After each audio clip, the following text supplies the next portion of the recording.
Hello homemakers மக்களே, இன்னைக்கு நம்ம பார்க்க போகிறது தீபாவளி ஸ்பெஷலான சிரோட்டி. இப்போ ஒரு கப் மைதா எடுத்துட்டு அதோட ஒரு சிட்டிகை அளவு உப்பு சேர்த்து ஒரு டேபிள் ஸ்பூன் அளவு கீ சேர்த்து நல்லா மிக்ஸ் பண்ணிக்கலாம். தேவையான அளவு தண்ணி ஊற்றி சப்பாத்தி மாவு போல் பிசைஞ்சு எடுத்துக்கலாம். இது ஒரு 20 நிமிஷம் ஊறட்டும். இது சின்ன சின்ன உருண்டைகளாக எடுத்து வச்சுட்டு சப்பாத்தி மாதிரி நல்லா தேய்ச்சி எடுத்து வச்சுக்கிறேன். இப்போ ஒரு கிண்ணத்தில் 2 டேபிள் ஸ்பூன் அரிசி மாவு, 1 டேபிள் ஸ்பூன் மைதா, அதுக்கப்புறம் கொஞ்சம் கீ சேர்த்து மிக்ஸ் பண்ணி இதை மாதிரி எடுத்து வச்சுக்கிறேன்.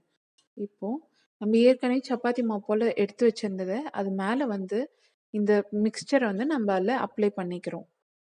அப்ளை பண்ணிட்டு இந்த 3 லேயரையும் ஒன்றுக்கு மேலே ஒன்றா வச்சு நம்ம இது மாதிரி மடித்து எடுத்துக்கலாம்.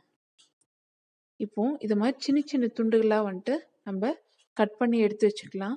இப்போ இந்த மாதிரி எடுத்து வச்சுட்டு இந்த டைரெக்ஷனில் வச்சு சப்பாத்தி கட்டை வச்சு கொஞ்சம் லைட்டாக தேய்ச்சி விட்டு இது மாதிரி கொஞ்சம் எடுத்துக்கலாம்.